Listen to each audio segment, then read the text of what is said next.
Bonjour à tous, bienvenue sur dessinerenligne.com. Aujourd'hui, je vais vous montrer une technique pour vous permettre de reproduire des photos, des objets que vous recopiez, c'est à l'aide de formes simples, c'est-à-dire, bon, comme je l'ai expliqué dans l'article, avec des triangles, des rectangles et des cercles.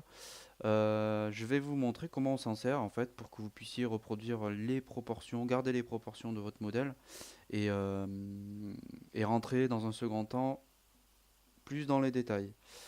Donc, vous verrez que c'est une question d'habitude. Après, en fait, à force de recopier et en se servant de ces repères, de ces formes, vous allez savoir tout de suite où les placer. Vous allez repérer les endroits clés du modèle et vous saurez tout de suite comment les placer. Donc, ça va vraiment vous aider.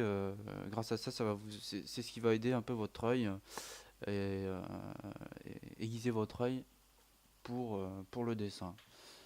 Donc, Donc là, je vais prendre cette photo enfin, je vais recopier la photo de la fille qui est un peu en suspension.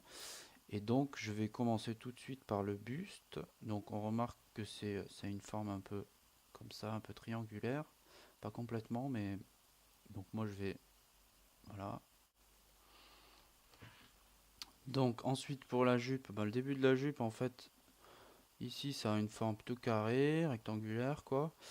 Ensuite pour la jupe, ben, on va continuer. Alors je vois qu'elle arrive à peu près ici, ça forme un triangle à peu près, donc hop, je fais un triangle, voilà. Bon, vu qu'on a fait cette forme-là, on va se baser sur les dimensions de cette forme-là pour continuer à poser les autres formes à côté. Donc la jupe là, ce triangle-là, est légèrement plus grand que cette partie-là. Donc c'est pour ça que je l'ai fait de cette taille-là. Ensuite les jambes, alors c'est pas compliqué. Pour les jambes, si on se repère bien, on voit qu'à partir d'ici, si on trace une ligne de repère, et que si on trace une ligne à peu près ici, on arrive au talon. Voilà, donc on peut faire, si on fait un trait comme ça et un trait comme ça fait un V pour les deux jambes. Donc les genoux sont à peu près ici. Voilà. Donc après je complète, alors les jambes, le haut de la jambe, il vient à peu près à ce niveau-là. Donc voilà, on va le mettre là. On fait vraiment des formes simples, donc on va pas s'attarder sur les courbes des jambes, etc. On trace juste un, un rectangle, voilà. On va faire la même chose ici. Voilà. Hop. Pour le talon, eh ben, en fait, on remarque que si on ferme un peu les yeux, on remarque que cette ligne continue et que le talon arrive ici, donc ça fait un triangle. Et ensuite, il remonte comme ça. Voilà, on a le premier pied. C'est un peu pareil pour le deuxième pied. Voilà, il continue comme ça. Et en fait, le talon déborde un petit peu par rapport à cette ligne-là. Voilà, et on continue. Et on a le deuxième pied. Voilà. Ensuite, les bras. Alors là, normalement, le bras arrive ici. Le coude arrive à peu près juste un peu juste avant la taille ici. Donc je vais faire le coude ici. Voilà. Premier rectangle. Je vais faire la main. Alors la main elle touche quasiment le talon ici. Alors j'ai l'impression qu'il faudrait que le pied soit un peu plus incliné. Mais on verra ça après. Donc je vais dessiner le bras ici comme ça. Donc le bras en fait il commence pas là, hein, mais il commence vraiment là quoi. Parce que là c'est la manche juste. Si vous regardez bien la photo, le bras il commence ici. Voilà, sinon on aurait un bras vraiment trop court s'il commençait là quoi. Voilà. Et on a le coude, le deuxième avant-bras, enfin l'avant-bras.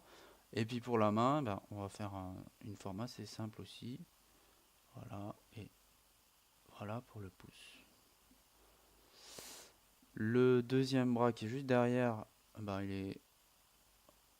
on va faire la main aussi, on va la placer, voilà. Et hop, on a un deuxième bras. Donc là, peut-être que la forme, vu que le bras est plutôt par là, donc je vais agrandir un peu ça. Donc en fait là j'arrive, j'ai à peu près tout placé. Donc je vais faire une courbe ici pour la poitrine, bon, pour coller un peu plus au modèle. Voilà, donc je commence à... Alors ici je vais bien faire attention à pas me tromper dans les proportions, parce que là il y a la tête. Donc en fait on voit que dans le prolongement du dos, ici c'est le cou qui est à peine... il y a le début du cou qui arrive ici, et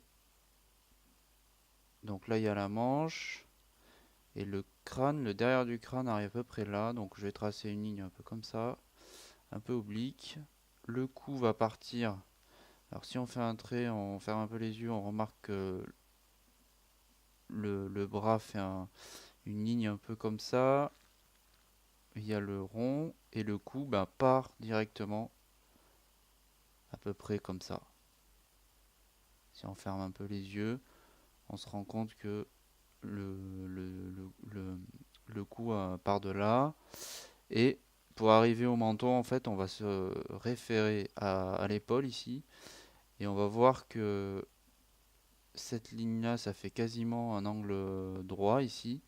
D'ailleurs, on voit la démarcation sur les... on voit, il y a une petite démarcation sur la photo. Si on la prolonge, on arrive ici au menton. Voilà. Donc on a notre menton qui est à peu près placé.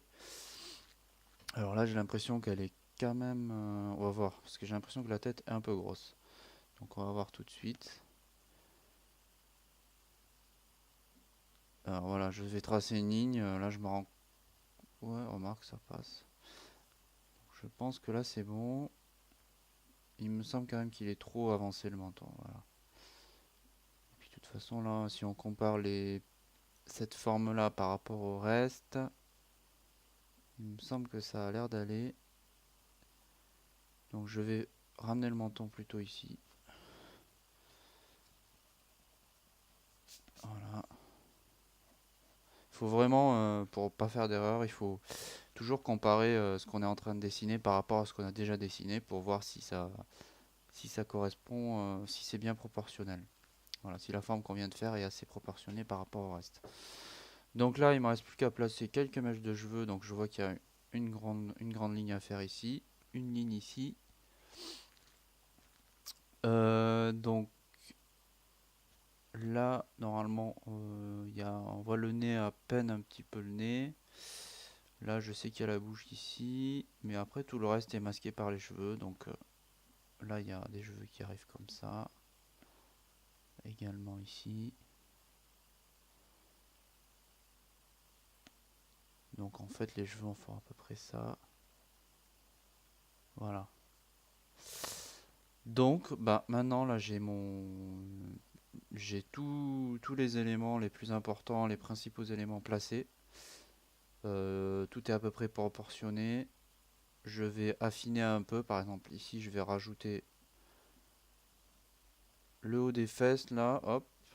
Ensuite, je rallonge ici. Je vais rajouter quelques plis. Là, je vois que ça fait pas forcément une ligne comme ça, mais bon, là, il y a une petite subtilité. Voilà. Et puis après, en fait, on affine tout doucement. On essaie de reprendre un peu les lignes qui correspondent vraiment au modèle. Voilà. Mais en tout cas, on est sûr de notre base, quoi. La base, elle est juste. Puisqu'on a bien comparé que toutes les formes étaient proportionnelles les unes par rapport aux autres. Donc là, on est tranquille. On peut rentrer dans les détails sereinement, quoi. Voilà. Donc il n'y a plus qu'à travailler un petit peu les plis, les volumes, les ombres et les lumières, les jambes par exemple, faire des lignes plus harmonieuses, quoi, qui correspondent plus au modèle. Donc voilà, c'est fini. On se retrouve pour une autre vidéo. Et puis bonne semaine à vous et salut!